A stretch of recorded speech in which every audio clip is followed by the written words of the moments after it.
bondade e misericórdia para com todos nós, seus filhos, aqui nesta grande escola terra, em viagem de aprendizado.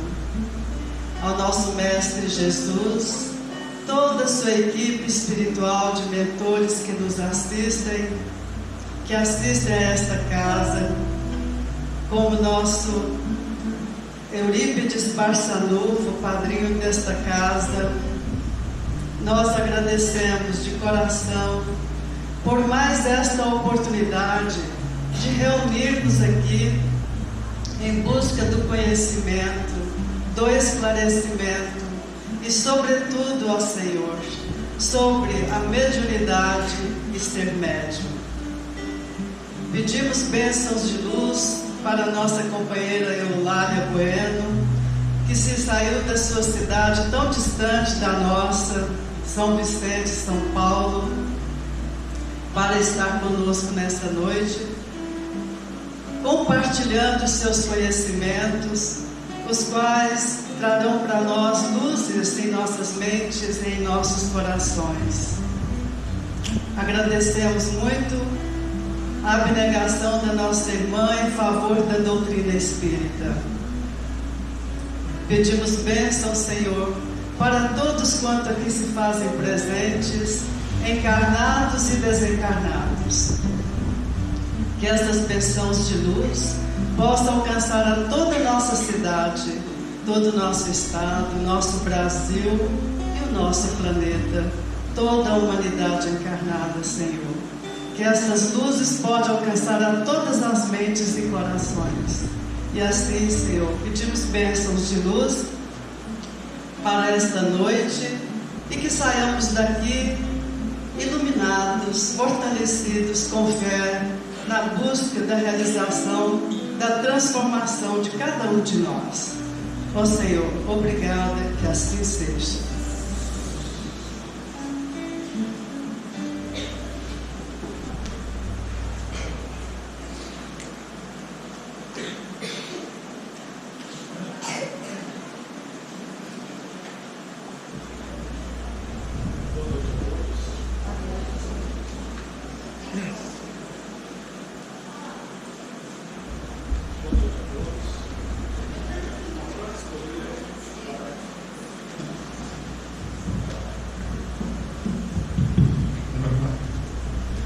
Boa noite a todos.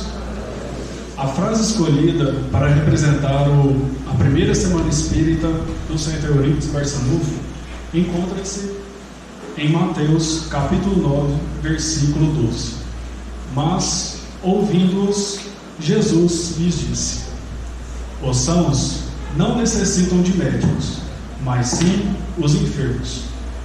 É com muita alegria e gratidão que apresento um pouco da trajetória da nossa querida Eulália Bueno.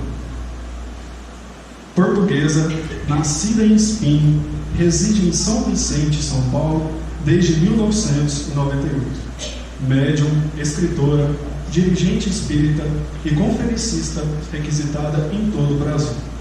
Publicou livros em categorias diversas, CDs, DVDs e também livros infantis.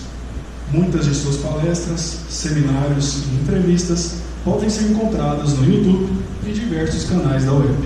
Suas publicações estarão disponíveis para a venda no hall de entrada, no final de sua palestra. O tema de hoje será Médiuns e Mediunidade. Eulália, agradecemos de coração a sua presença e o carinho por mais uma vez aceitar o convite da nossa casa. Muito obrigado.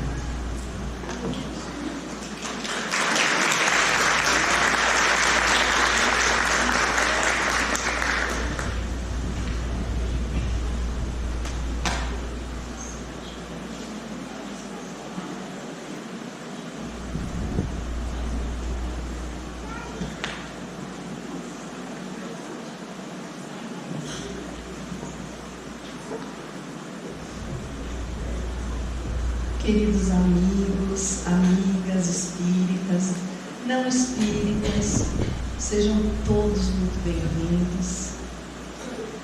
É quase impossível eu poder traduzir a alegria de estar aqui.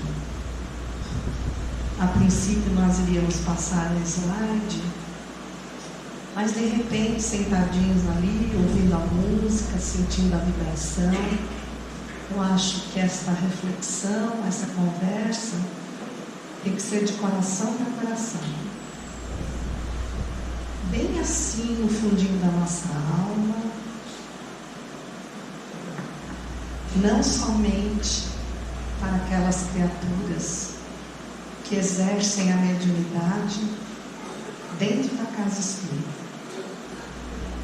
porque indistintamente todos a exercemos.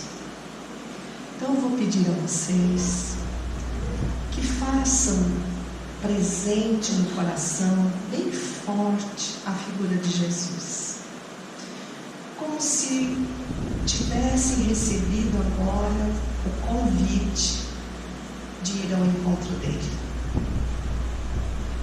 Os sãos não precisam de médico, mas todos nós estamos adoentados.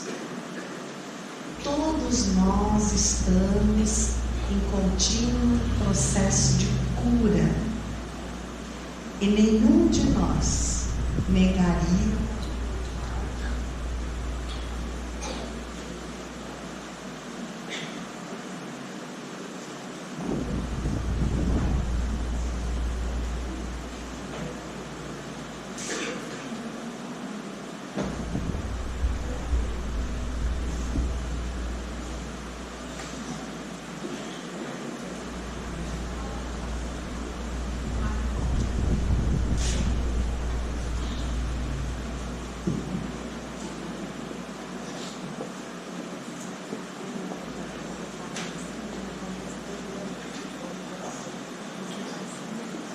gente absolutamente normal, sem estresse. Afinal de contas, nós aceitamos encontrar Jesus. Eu só não vou resistir a não ter o microfone, porque todos os impedimentos tentaram impedir a nossa chegada aqui. E eu falei impedimentos e impedir porque foi uma redundância mesmo. Porque foi gripe, ficar sem voz, travar o pescoço, mas nós estamos aqui. Então agora que chegamos, sem estresse. Nós temos a noite toda, né, Lili? Então vamos encontrar Jesus. E onde é que nós vamos encontrar Jesus? Num lugar muito especial. Naquele momento em que ele subiu com 3 dos seus apóstolos, Pedro, João e Tiago, ao Monte Tabor, ou Monte Hermon. Imaginem um lugar árido. Como nós hoje olhamos o mundo e vemos aridez de sentimentos, sem estresse. E de repente, ali caía constantemente um orvalho suave, tão suave, que acreditava-se que era o exato ponto onde Deus criava a vida na terra. Vejam que lugar. É lá que nós vamos encontrar Jesus. E de repente, envolto por uma nuvem fluídica, ele se transfigura, deixando à vista as figuras de Elias e Moisés. Os seus discípulos, que jamais imaginaram a existência de tal coisa, ficaram absolutamente extasiados e acreditaram-se privilegiados, escolhidos, como os médiuns muitas vezes se sentem. E eles logo tiveram uma ideia, porque médium tem muita ideia, e sugeriram a Jesus: não vamos descer mais, porque quem contempla, testemunha a conversa entre o grande legislador hebreu, o maior profeta do Velho Testamento, e Jesus é um escolhido. Então nós vamos montar 4 tendas e aqui ficaremos em oração, para não dizer em contemplação. E Jesus imediatamente, recomposto, disse: não, nós temos a obrigação de ombrear com a dor. E colocou-se a caminho para o sopé do Monte Tabor. Lá chegando, havia uma pequena confusão entre os seus apóstolos e uma multidão. Dizia o pai de um jovem lunático que trouxera o filho para que Jesus o socorresse, como nós agora chegamos a ele, pedindo que ele nos socorra. E os discípulos atônitos, sem conseguir qualquer resultado, lhe disseram: Senhor, este homem está transtornado porque não conseguimos curar o filho dele que se debate, que convulsiona, que é lunático. Por que, Senhor? Se estamos tomados pela fé. Porque para essa classe de espíritos é necessário jejum e oração. E quando Jesus impõe as suas mãos sobre aquele jovem, imediatamente as entidades que se infiltravam, que causavam todos aqueles danos ante a autoridade moral de Jesus, se afastaram. E o jovem atingiu o equilíbrio.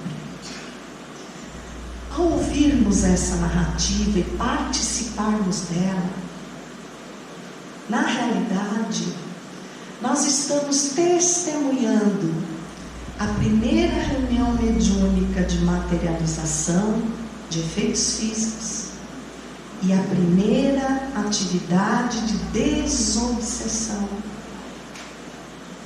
Estamos diante da mediunidade. E quando Kardec começa a estudar a mediunidade, porque como vocês veem, nós vamos ao Velho Testamento, ele está povoado de médiuns e mediunidade. Nós vamos ao Novo Testamento, também está povoado de médiuns e mediunidade, porque sempre existiram.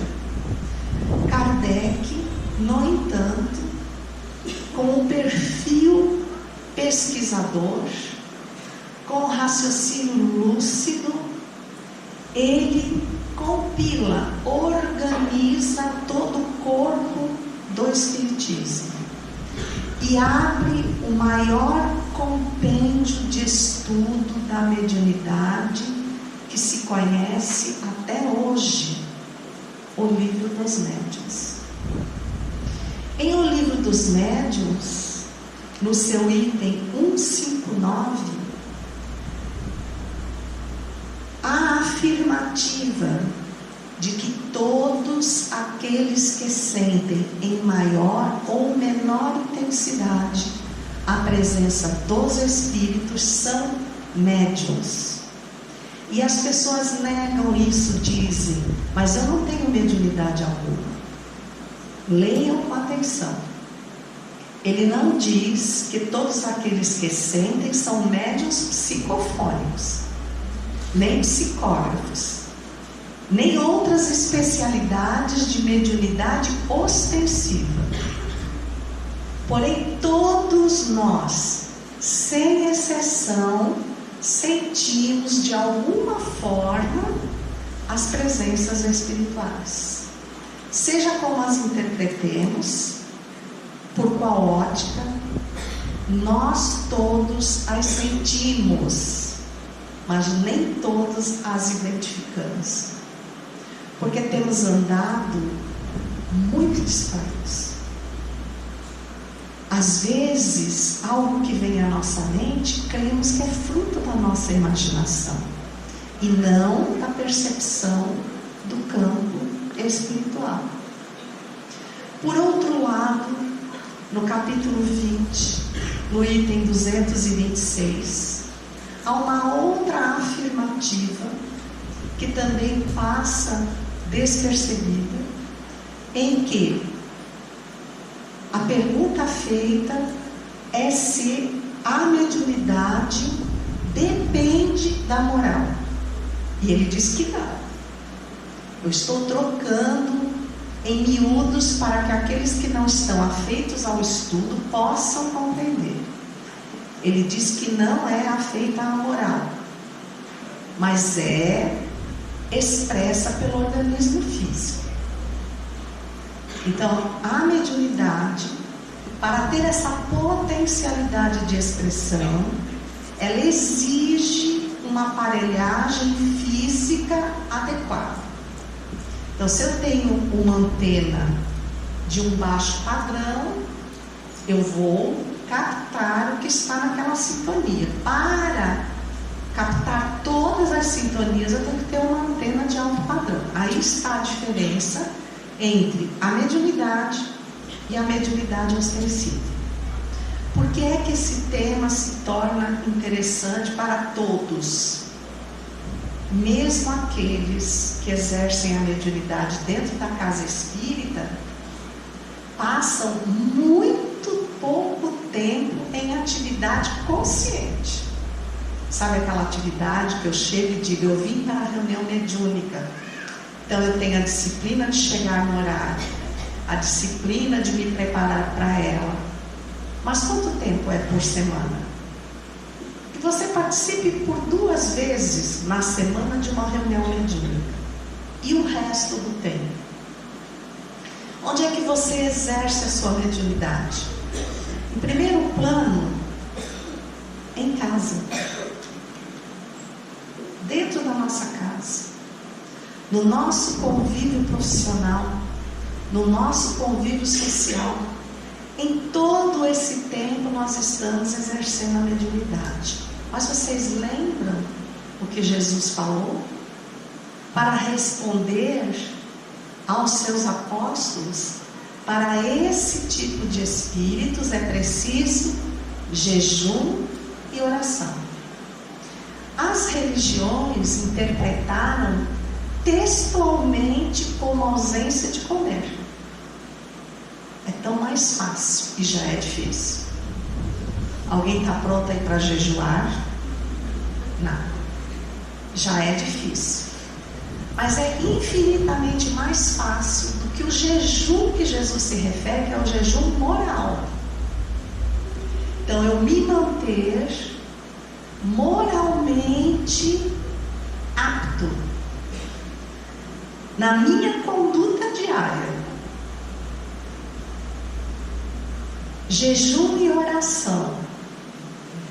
Percebam que a palavra acaba com ação.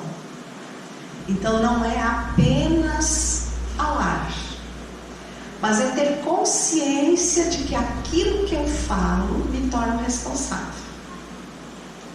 Então eu preciso ajudar-me para que o céu também possa me ajudar.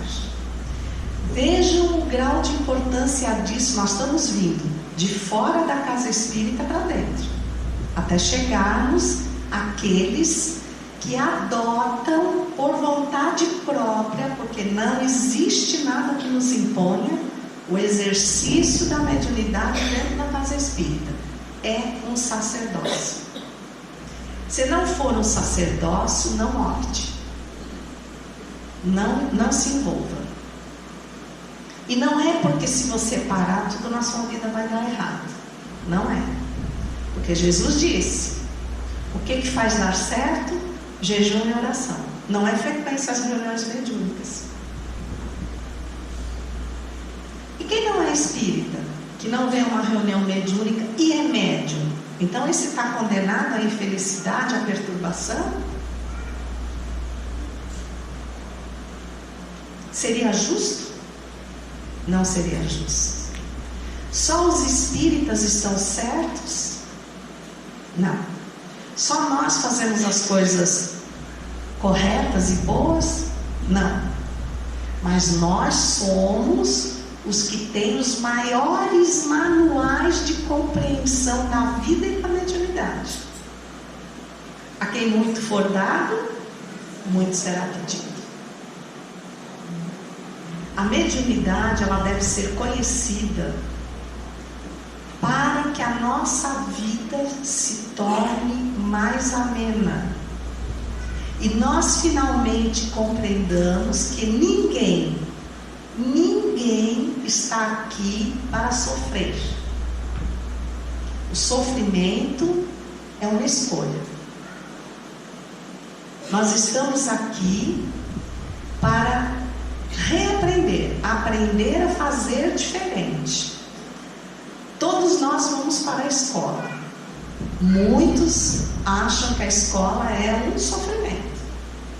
Fazem da escola um sofrimento, porque não gostam de estudar, não gostam de ser avaliados, mas gostam de ter os benefícios. É exatamente a mesma forma de abordagem para a vida. Então, quando a gente entende a mediunidade, a gente passa a avaliar o nosso comportamento e a nossa conexão. Com que espíritos nós estamos conectados?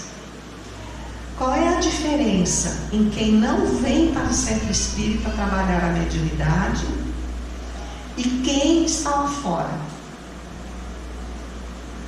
Quem está aqui dentro trabalhando e quem está lá fora?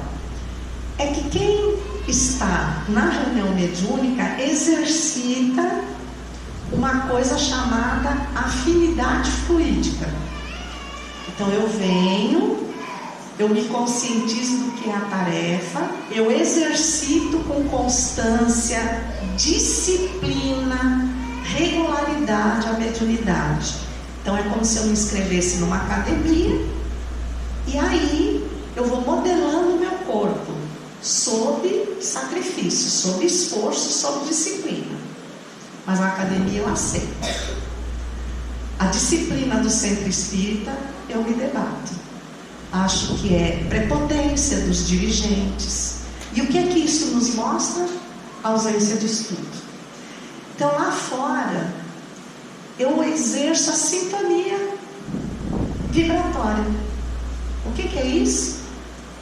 O que vai atrair os espíritos é a minha moral. A minha moral. Dentro do centro, eu aprendo a lidar com a mediunidade independente da minha moral. Está lá no livro dos médiuns. A mediunidade independe da moral. Prova. Hitler tinha uma potência de mediunidade como a de Chico Xavier, em direção diferente. Como é que o magnetismo dele cativou tantas pessoas? Pelo mal.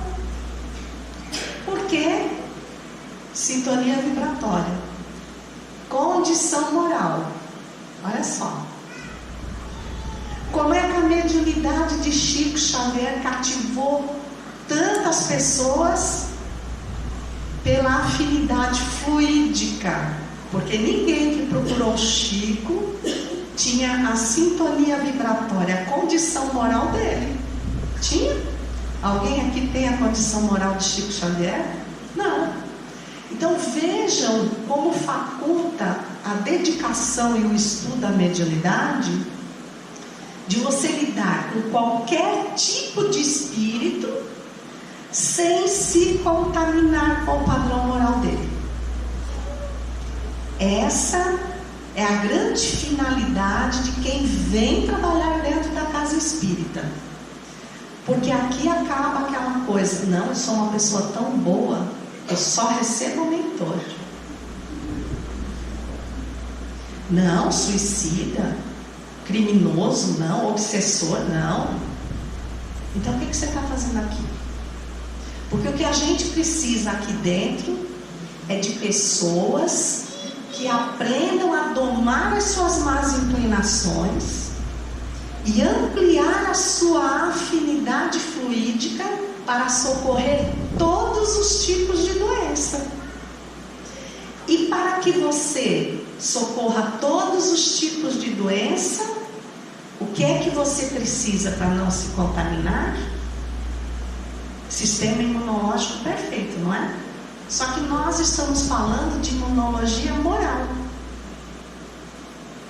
Então, aquele que vem trabalhar dentro de uma casa espírita, ele assume a responsabilidade não de ser uma pessoa perfeita, porque ninguém é. Kardec disse: o Espiritismo não procura os espíritos perfeitos, mas aqueles que estão conscientes que somente trabalhando alcançarão a perfeição. Então imagine ter uma epidemia de uma doença aqui, daquelas bem terríveis. A nossa tendência é nos afastarmos. Mas e se você está contagiado e todo mundo se afasta e ninguém quer cuidar de você, como é que fica? Então não tem aquelas pessoas que se capacitam, se protegem com indumentárias para poder socorrer aquelas outras pessoas? Existe. Esses são os médiuns dentro da casa espírita. São aqueles que, apesar da sua dor, apesar da sua deficiência, apesar dos seus obstáculos, ele lembra de que existem outros precisando de ajuda, que são os atacados por uma terrível epidemia, a qual nenhum de nós está vacinado. Nenhum de nós está vacinado. E a grande vacina é ouvir o depoimento desses espíritos. No livro Reuniões Mediúnicas, do projeto Manuel Filomeno de Miranda, há um trecho de uma entrevista de Divaldo Franco, na década de 80, em que ele afirma que tristes são os médiuns que pensam que vão à reunião mediúnica para ajudar os espíritos. Nós não temos capacidade para ajudar os espíritos. Nós não temos. Porém, nós estamos encarnadas. E pelo fruto da ação da matéria, da alimentação, da respiração, nós geramos um fluido chamado ectoplasma, que, se fôssemos conscientes do que ele representa e mais responsáveis perante a vida, nós pouparíamos os desgastes desse fluido, seríamos fontes abundantes desse fluido, e essa doação constante de uns para com os outros nos tornaria espíritos totalmente beneficiados. Os espíritos que vêm às reuniões mediúnicas, por alguma condição moral, por algo que fizeram, eles têm dores, aflições, que são comuns ao corpo físico. Então, para que vocês entendam o que acontece na reunião mediúnica, imaginem você com muita dor de cabeça, com muita fome, na hora do evangelho no lar. O que você faz primeiro? Alguém quer arriscar? Eu acho que a gente toma um comprimido, come, e se melhorar, a gente faz o evangelho. Por quê? Bom, porque nesse momento eu estou no corpo físico. Então eu só consigo enxergar as necessidades do meu corpo físico. As da alma, eu entrego. Não entrego? Eu entrego aos mentores. Eles vão entender que eu vou atrasar o meu evangelho, mas porque eu estou sem condições. Ué, mas o evangelho é exatamente para te dar condições. Então transfere isso para o mundo espiritual. Você vai lá para o mundo espiritual e nem se dá conta. Porque o perispírito é tão denso, é tão apegado à matéria, que ele vira matéria.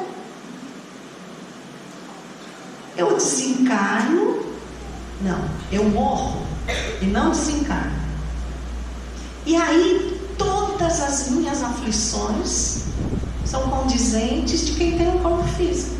Eu tenho fome, eu tenho frio, eu tenho sono, eu tenho dor.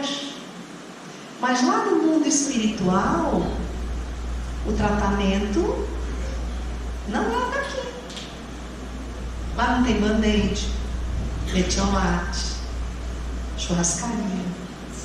Não tem essas coisas. Já pensou? Você com muita fome, aparece o André Luiz e fala assim: eu trouxe aqui uma sopinha fluídica. Aí você olha assim e fala: mas aí não tem nada, é fluídica. Não, eu quero algo com consistência.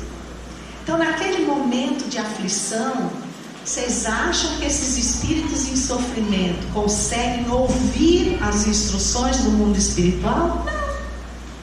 Não é isso que está amarrado em André Luiz, no nosso lar? É. Aí o que acontece? Entramos nós. Porque no mínimo, você pode não convencer nenhum espírito na reunião mediúnica. E assim, quem acredita que numa reunião mediúnica você convence um espírito, não sabe nada. Basta pedir para o nosso cônjuge nos convencer de uma coisa que a gente não aceita e ele está convicto. Depois de 30 anos de casado, ele consegue? Em 10, 15 minutos? Agora vocês imaginem algo que está arraigado há várias reencarnações. Então, primeiro, o alívio. O alívio precisa ser feito com algo muito denso. E é a única coisa que a gente sempre tem para oferecer. Tão denso que minimiza a dor daquele espírito. Aí ele está pronto para o atendimento real que ele precisa, que é espiritual. Que nós não estamos aptos, mas que a espiritualidade está. Se vocês pegarem o livro Médiuns e Mediunidades, de Viana de Carvalho Espírito, de Valdo Franco, no item choque anímico, vocês vão ler algo que mostra o grau de responsabilidade e comprometimento que o médium tem que ter na tarefa mediúnica. Porque ele diz, o que é o choque anímico? Então, o choque anímico é essa passagem de energia densa que vai amenizar a dor dos espíritos que vivem no mundo espiritual como se estivessem encarnados.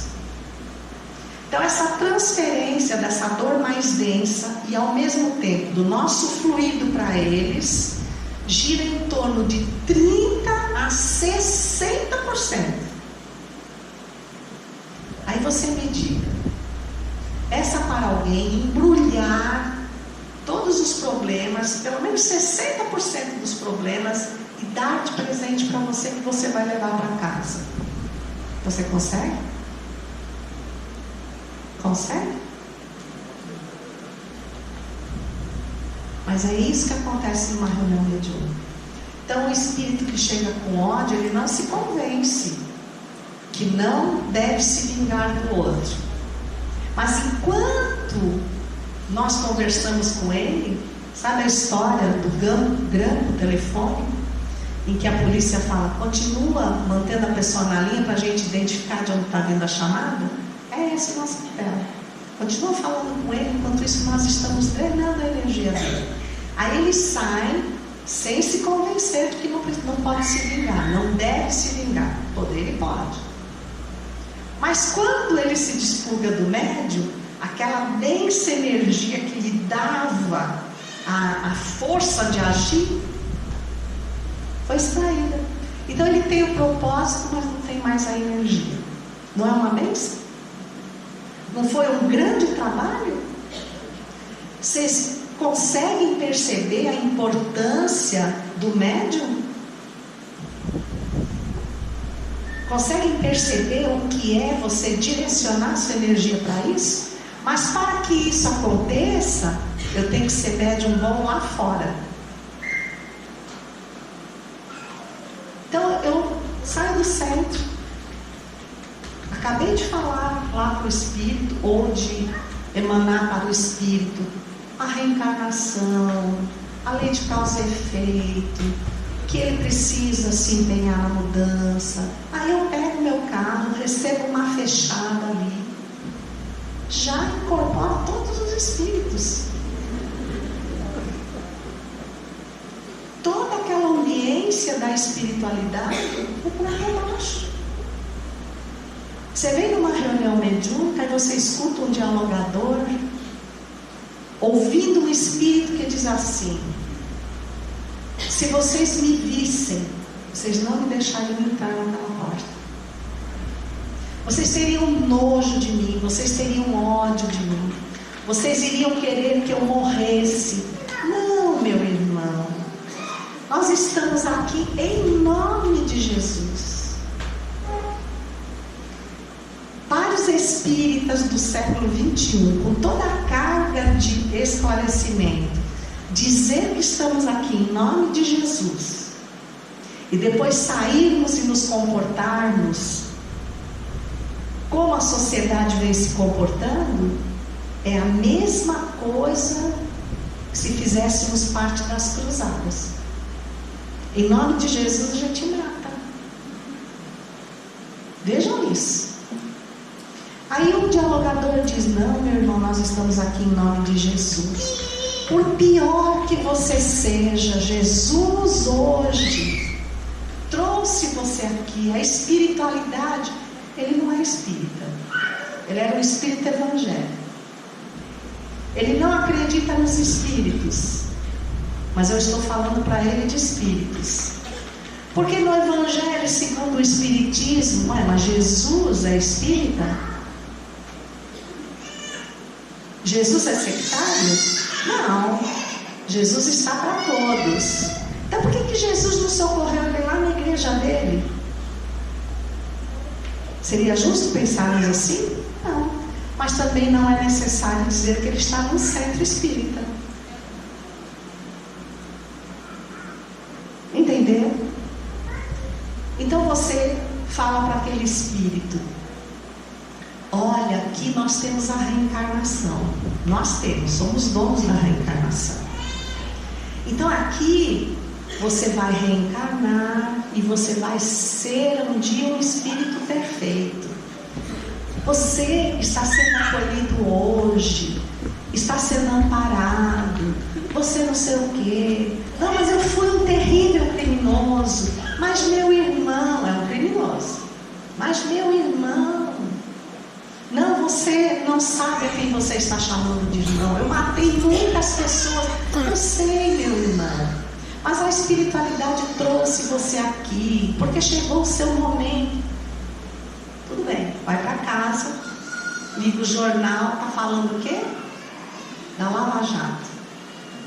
Alguém já ouviu falar?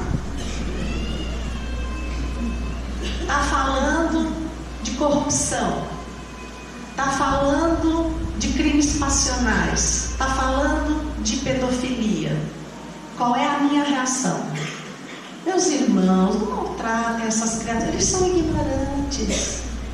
Eles vão conhecer a reencarnação, vamos lhe dar outra oportunidade, porque afinal de contas, Jesus o trouxe para cá junto conosco. Não, prende, mata. Não, tem que matar mesmo. O que essa pessoa está fazendo aqui? E o Espírito está ouvindo.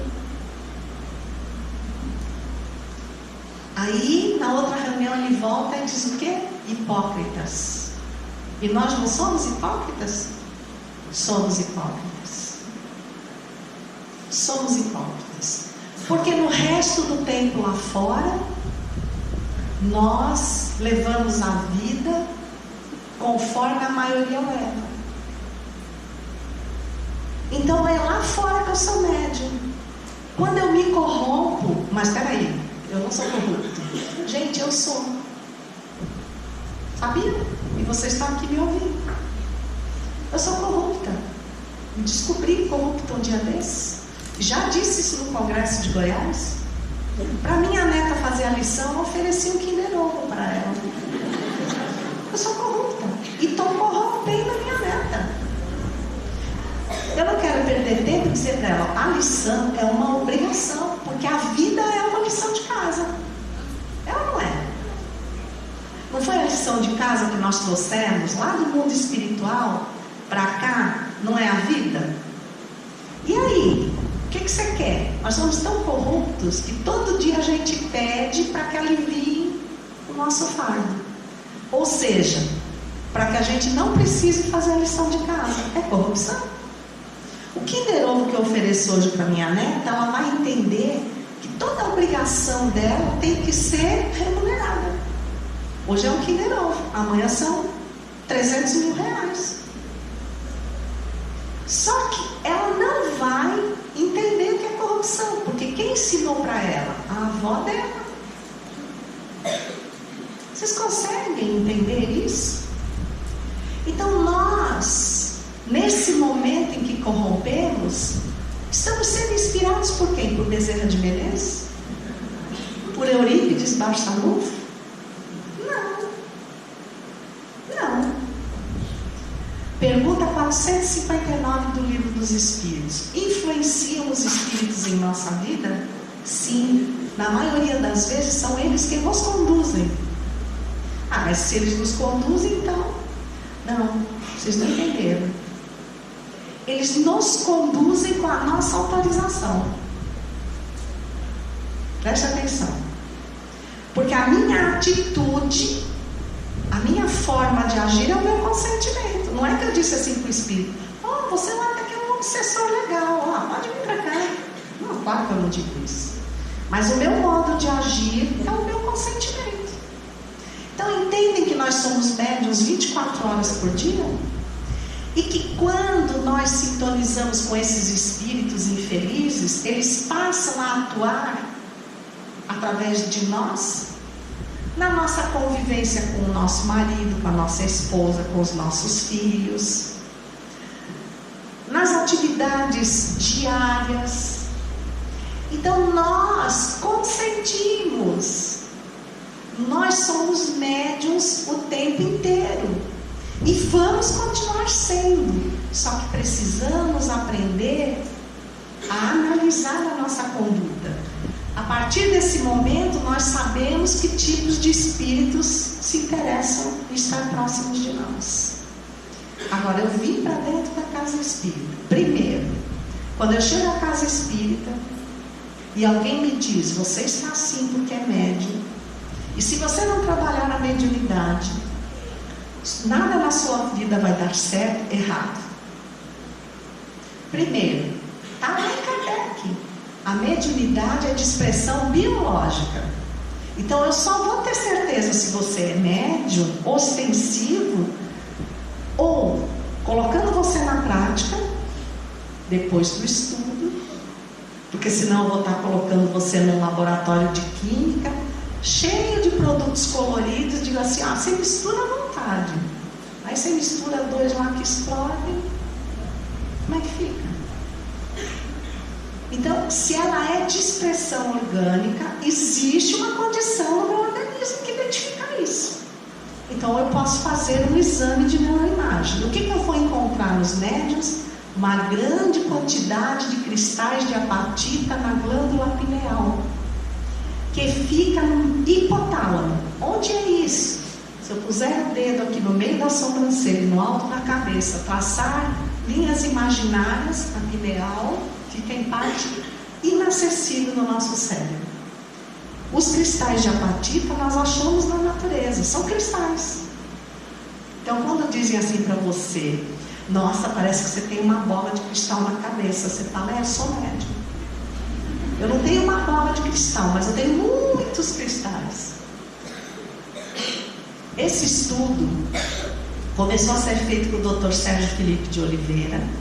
E o cristal de apatita na natureza, medido com aparelhos específicos, mostra a sua capacidade de absorção de energia eletromagnética, que é a definição do nosso pensamento. Pensamento é energia elétrica mais magnética, eletromagnética. E já foi fotografado. No jornal O Globo, 16 de junho de 98, há uma reportagem que o pensamento foi fotografado. Um grande cientista americano chamado Brian Salzberg, ele criou uma sonda potenciométrica, como se fosse um voltímetro que você coloca para medir a voltagem da corrente elétrica. A sonda potenciométrica mede a descarga de energia eletromagnética. Junto com neurocientistas ingleses que fizeram um microcatéter com uma microcâmera, inseriram nos cérebros e fotografaram o pensamento. O que é o pensamento? São descargas de neurotransmissores, de hormônios, de substâncias químicas.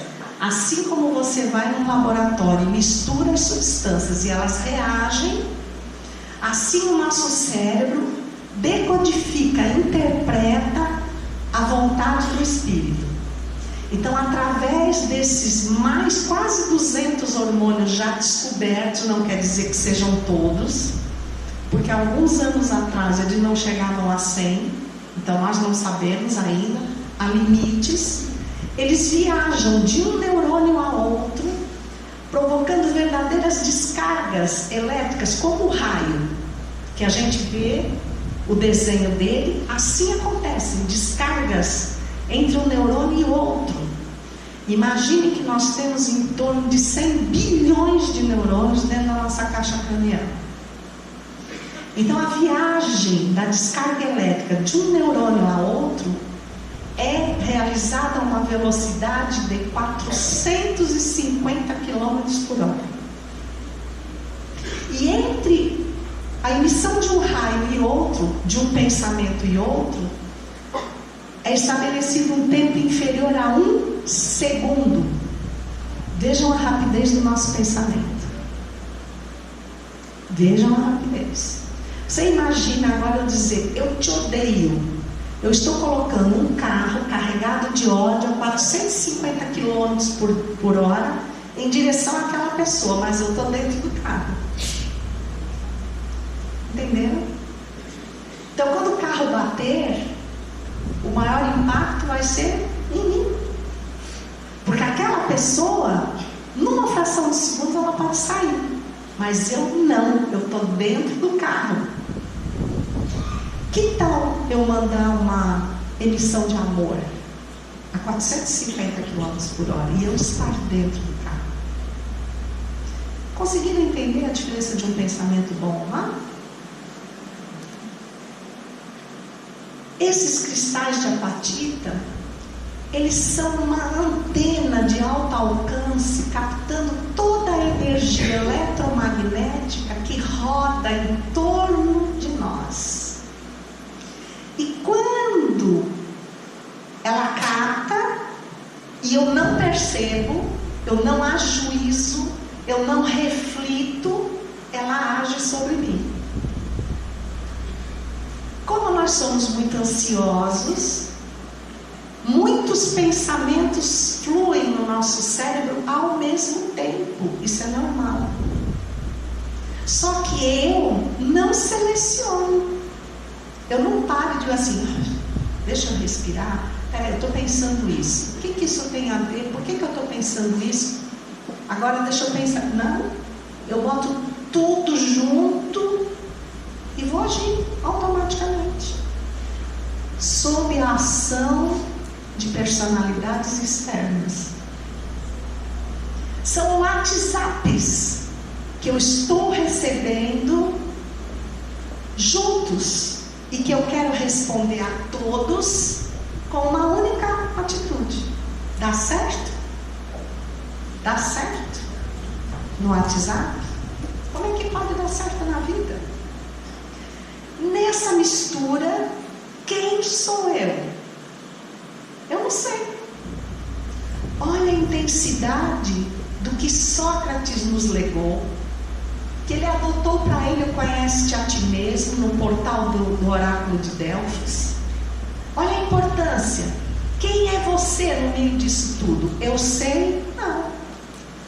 Às vezes eu me envolvo numa confusão e depois que eu já danifiquei tudo, passada a emoção, eu reflito e digo, nossa, não precisava tanto.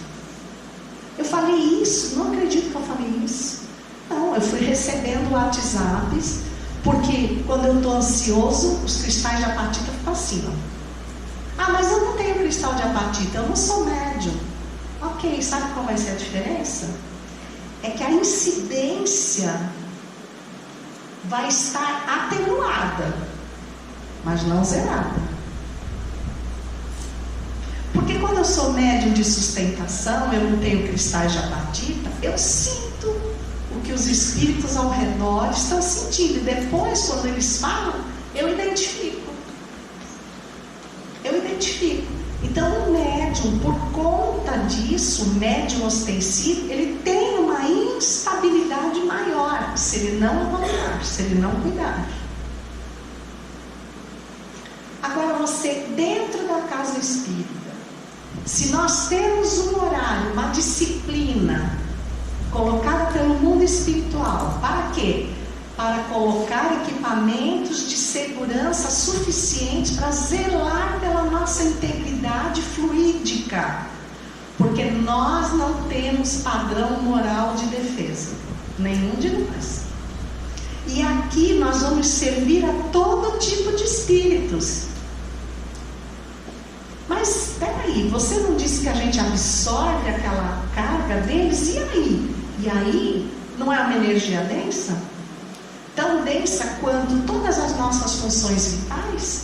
Então é como se eu comesse um prato bem gorduroso. E aí eu elimino na excreção natural do meu organismo. Mais ou menos em 2 horas, que é o tempo de uma digestão, eu também vou digerir essa carga fluídica. Pela bênção do meu corpo físico, o que eles não têm, os espíritos. Só que eu preciso atender a um rigor de segurança. Quando eu vou me submeter a uma cirurgia, eu faço exames, eu passo por consulta, avaliação do anestesista, por uma série de procedimentos, porque é que quando nós falamos da vida espiritual, das tarefas na casa espírita, eu não consigo aceitar. É como se eu chegasse para a cirurgia com a roupa da rua e dissesse para o médico, não precisa todo esse aparato, não, pode, eu vou deitar aqui, você me opera, depois eu levanto e vou embora. Ele seria igual.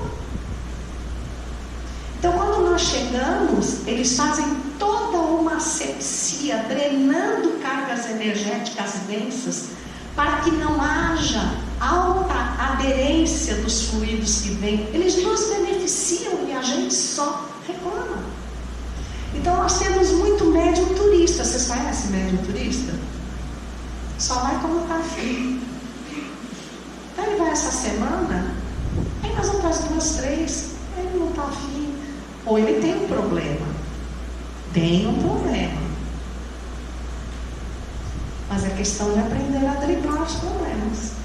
Quando eu entendo a extensão da minha responsabilidade, eu julgo que aquele problema, em 2 horas que eu venha à casa, não vai se alterar, mas eu vou.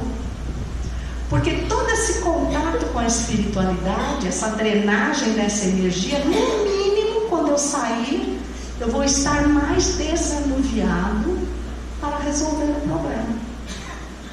Veja, a gente adia tanta coisa na vida, não adia? Mas não adia os empecilhos de não vir à casa espírita. Outra observação: para você participar de uma reunião mediúnica, Projeto Manuel Filomena de Miranda, você deve ser uma pessoa integrada às tarefas da casa. Não é vir para a casa apenas para ser médium. E o melhor trabalho para capacitar o médium para a tarefa mediúnica é a assistência social. Porque daí você vai lidar assim, cara a cara, com os necessitados. Aí você vai aprender a lidar com aquela pessoa que vem, que recebe a cesta básica e diz assim: mas essa farinha aqui é uma porcaria. Esse macarrão é de segunda, esse arroz é tipo 2. Vocês já encararam isso?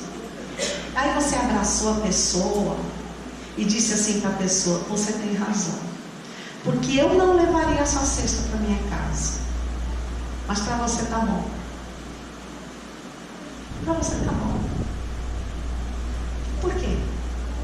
Porque eu me julgo melhor que o outro. E não é assim que eu me julgo na reunião mediúnica. Não é assim que eu me julgo. A tal ponto que eu digo assim: olha, eu não vim na reunião porque eu estava nervoso, porque eu passei um problema hoje. Mas é aí que você tem que estar na reunião. Porque o Espírito está, e você é um exemplo de que ali é o melhor lugar para dialogar e equilibrar a situação. Agora, se você decidir não ser médium consciente dentro do centro, pelo amor de Deus, seja consciente lá fora. Então interprete o que os espíritos querem dizer. Não era isso que você vinha fazer na reunião mediúnica? Então, quando um filho te desacatar, quando um cônjuge te desacatar, um pai, um irmão, interprete. Veja no que você pode, calado, amenizar aquela energia. Porque nós ainda somos muito conflitantes, a gente está sempre disputando, competindo. Nós somos espíritos competitivos. Onde a gente entra, a gente quer ganhar. A gente quer sair na melhor. E o espírita do futuro, o mundo de regeneração, não vai ser de competição, vai ser de cooperação. Gente, eu estava comentando agora à tarde com os companheiros que nos foram buscar, que se nós pegarmos o Livro dos Espíritos, 1857, pergunta 188, o rodapé da pergunta, há uma observação ali dizendo o seguinte: que Júpiter é o planeta mais evoluído do nosso sistema solar e que Marte é inferior à Terra. 1857. Depois eu não me lembro bem o ano, quando a mãe de Chico Xavier, mas faz muito tempo, ela trouxe à luz aquele livro Cartas de uma Morta, em que ela dá notícias a Chico Xavier de que vive em Marte. E a descrição que ela faz de Marte já não combina mais com a condição que Marte tinha inferior à Terra em 1857. E aí fez uma minhoquinha na cabeça de todo mundo. Mas Marte é inferior à Terra e a mãe do Chico está lá, mas inferior à Terra não dá para ter essas coisas que ela diz que tem lá. Como é que é isso? Aí mais à frente, mediunidade 1.000.000% confiável. Alguns anos à frente vem à luz o livro Novas Mensagens, de Humberto de Campos, assina uma lição lá chamada Marte. E nesse livro ele diz que vai em visita a Marte e que por falta de uma palavra que ele pudesse expressar para nós, a cidade onde ele foi, ele se refere a ela como se fosse Marciápolis, tá? E ele observa que eles têm um hábito muito peculiar, como se fosse o nosso evangelho no lar. A comunidade se reúne ao entardecer, como se a cidade se reunisse, e através de aparelhos que se equiparariam ao nosso potente telescópio, o Hubble. Vamos pensar no Hubble, agora acho que já tem até outro mais moderno. O Hubble aumentaria a imagem de Marte 12.000 vezes, mas aquele que eles têm aumenta a imagem da Terra 100.000 vezes, a ponto de tornar visível as irradiações mentais do planeta, ou seja, de todos nós. E eles se compadecem das escolhas que insistentemente nós vimos fazendo, que nos causa tanto sofrimento e a gente continua escolhendo. E acaba por achar que o sofrimento é uma imposição da reencarnação na Terra. Não é. É uma escolha.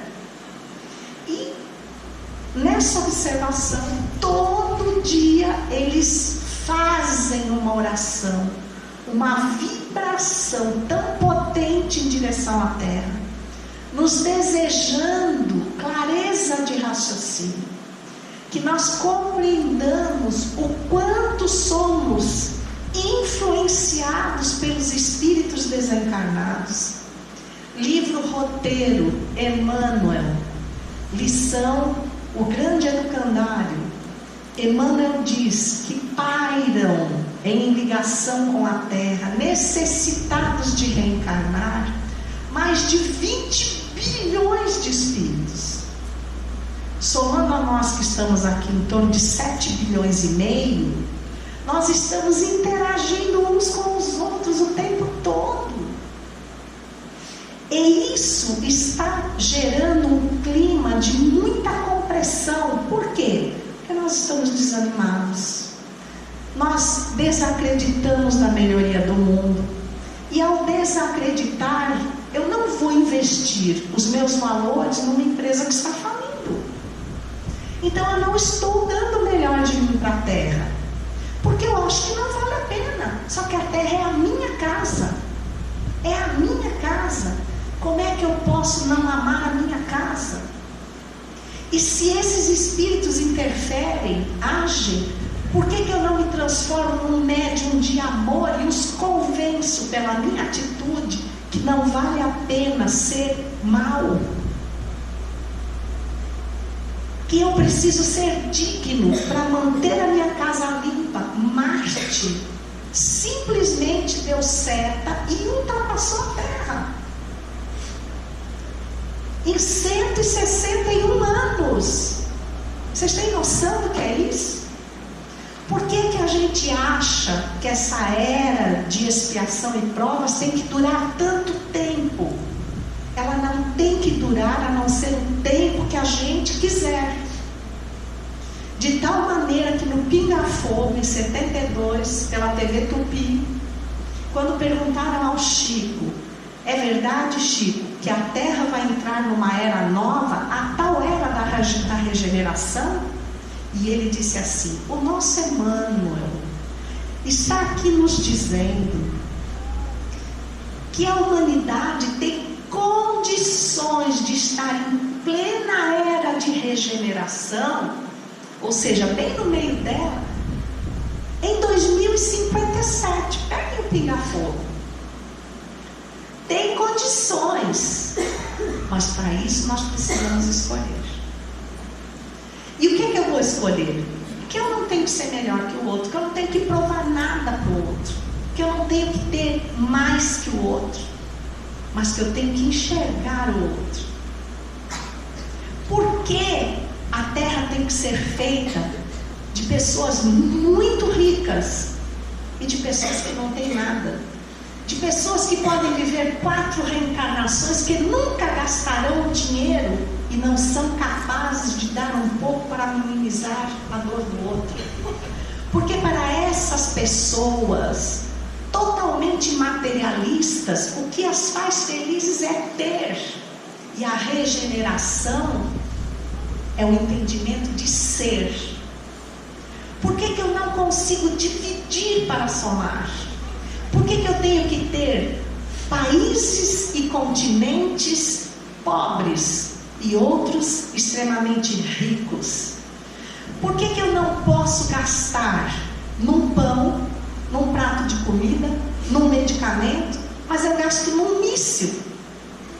E eu exercito a atividade da guerra para ficar exímio na luta. Eu disparo mísseis, eu disparo milhões, que eu me nego a transformar em pão.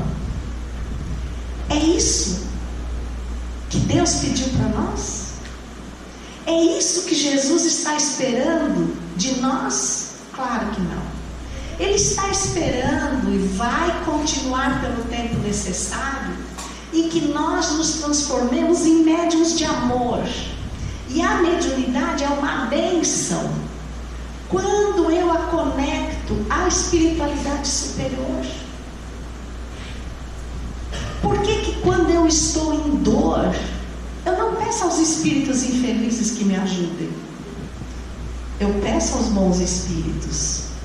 E por que eu não consigo compreender que os bons espíritos não precisam estar fora do corpo? Eles também estão aqui no corpo. E quem são eles? Posso ser eu.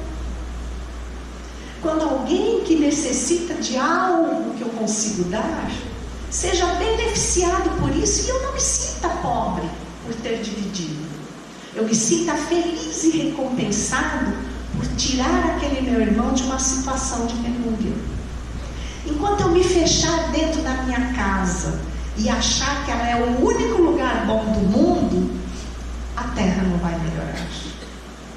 Enquanto eu me presto à ganância, eu me presto à mediunidade com os espíritos infelizes. Porque se nós olharmos em todo o planeta, quantos são os médiuns espíritas trabalhando dentro de reuniões mediúnicas, eu vou ver que não é isso que vai resolver o mundo. Mas é eu me conscientizar de que eu também sou médium onde eu estiver. E ser médium de Jesus. Vocês não querem ser médium de Jesus? Não querem? Quando você for levar vantagem, pensa se era isso que Jesus queria de você. Se você é médium dele, quando você for julgar alguém, recebe Jesus. Diz assim: ó, Jesus, eu estou aqui com a incumbência de julgar fulano. O que o senhor me diz dele? Ele não presta? Ele vai responder: não, meu filho, ele não presta tanto quanto você, mas eu presto, então ele também presta. Acha que ele se recupera? Pode ter certeza.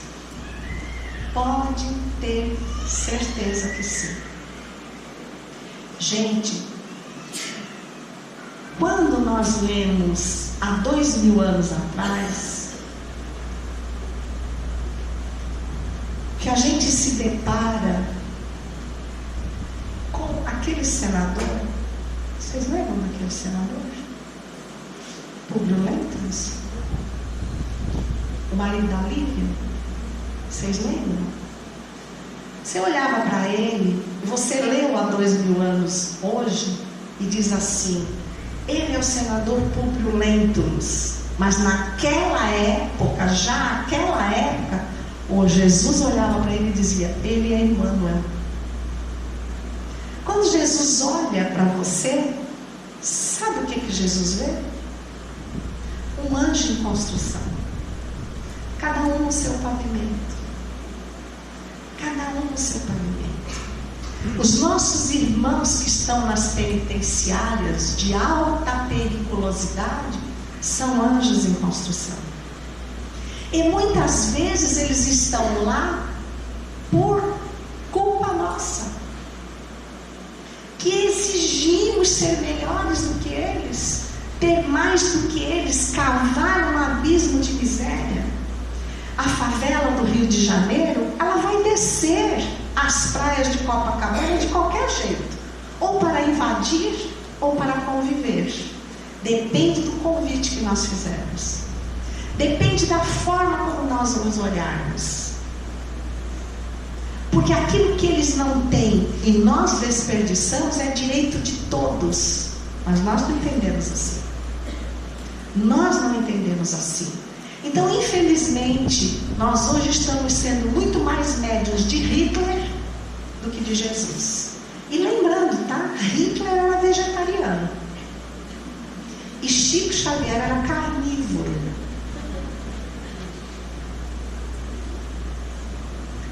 A necessidade da proteína é do corpo, não é da condição moral do espírito. Porque a condição moral de Chico Xavier é indiscutível. Mas ele reconhecia as necessidades do corpo.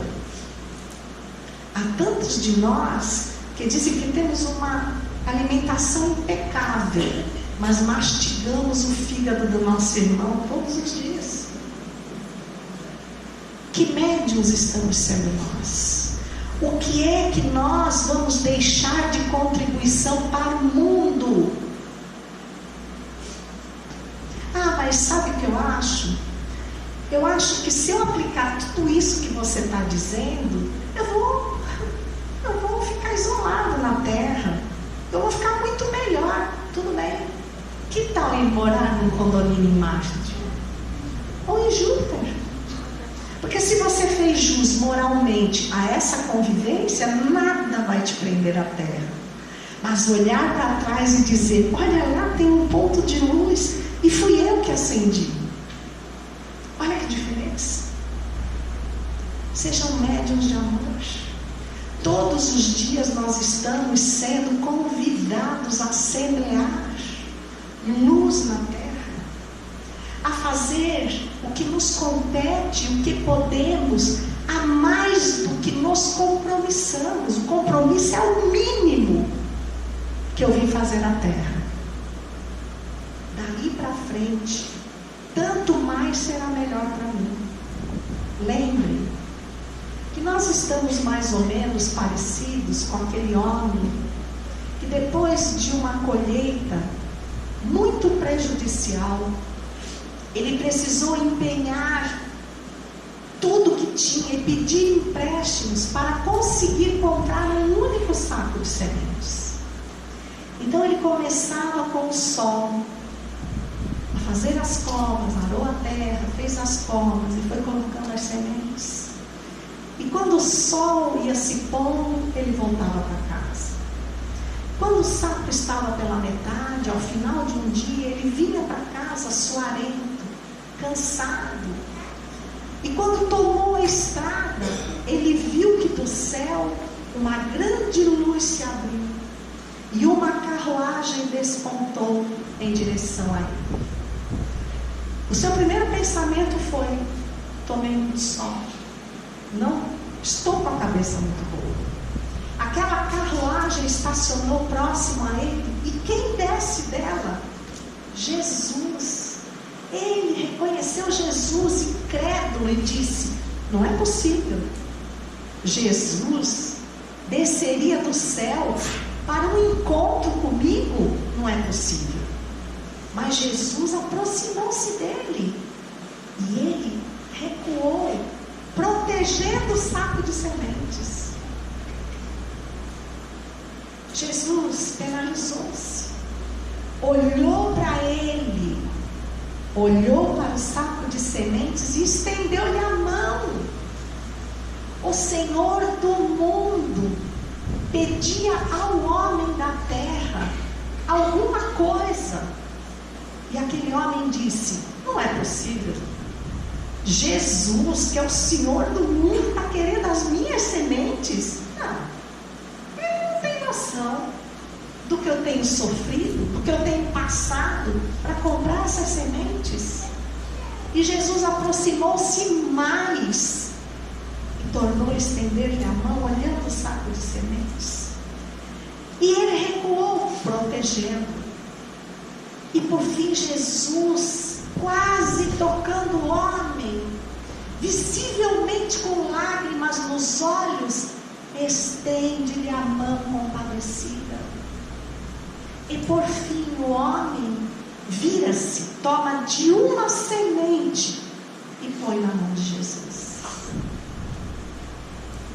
Jesus olha bem para ele, obviamente muito compadecido dele.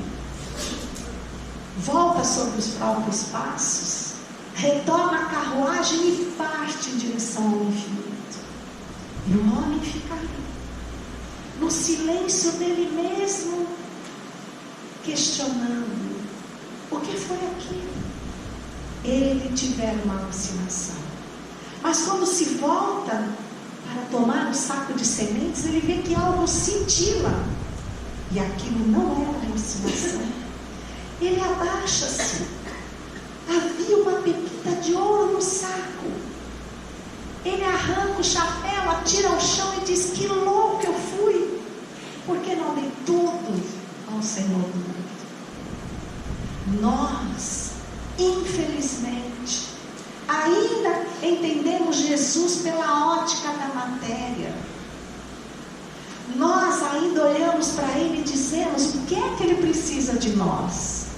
Ele precisa que nós tenhamos coragem suficiente para sermos os apóstolos da nova era. Que sejamos aqueles que deixam para trás os valores materiais. Não que não os usufruamos, mas que não nos escravizemos a eles. Que saibamos repartir, porque tudo retorna para nós de uma forma que jamais conseguiremos avaliar. Que triste será o dia que deixarmos a terra, fizermos o caminho de volta, porque essa é uma grande certeza, e só então despidos do corpo, olhando o planeta azul, imerso naquela vibração tumultuada com a qual nós colaboramos hoje, ouvindo os ais das nossas crianças, vendo que o nosso pai de algum tempo mendiga nas ruas da cidade onde eu morei, que já bateu na porta da minha casa e eu disse: sai daqui, vagabundo, vai trabalhar como eu. Ele não era senão Jesus corporificado diante de mim, implorando que eu materializasse o bem sobre a terra. Porque todo bem que Ele nos deseja precisa das nossas mãos, precisa da nossa alma. Nós temos que nos erguer do desânimo. Nós estamos desistentes, não cremos em nós. Tudo que surge a cada dia parece ameaçador, parece que vai nos engolir. E Jesus, onde está Jesus dentro de você? O que é que você está fazendo com as sementes que Jesus lhe confiou? Quem somos nós? Quem somos nós? Senão criminosos de outras eras, que Jesus não mandou para o penitenciário, mas mandou para o paraíso, onde a natureza exalta o amor, onde as árvores dão de si a sombra, as flores, os frutos.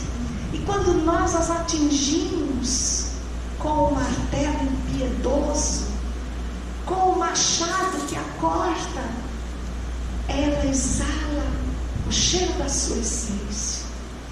E o machado perfumado segue conosco, nos chamando à vida. Quando nós exploramos os rios, eles não voltam para a fonte. Eles continuam seguindo o seu percurso, dando-nos a oportunidade de usarmos das suas águas para regar as flores que podemos semear às margens onde habitamos. Jesus não mandou carcereiros para nos impugnar a liberdade. Ele nos mandou mentores para nos lembrar que somos anjos em construção. Cada dia da sua vida é uma semente. Dê a Jesus. Dê a Jesus.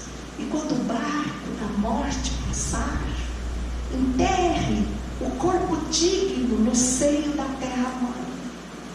E voe como espírito, ao menos fazendo parte daqueles que, influenciando os que estão reencarnados, os convençam finalmente de serem homens bons, médiuns de amor, médiuns de Jesus.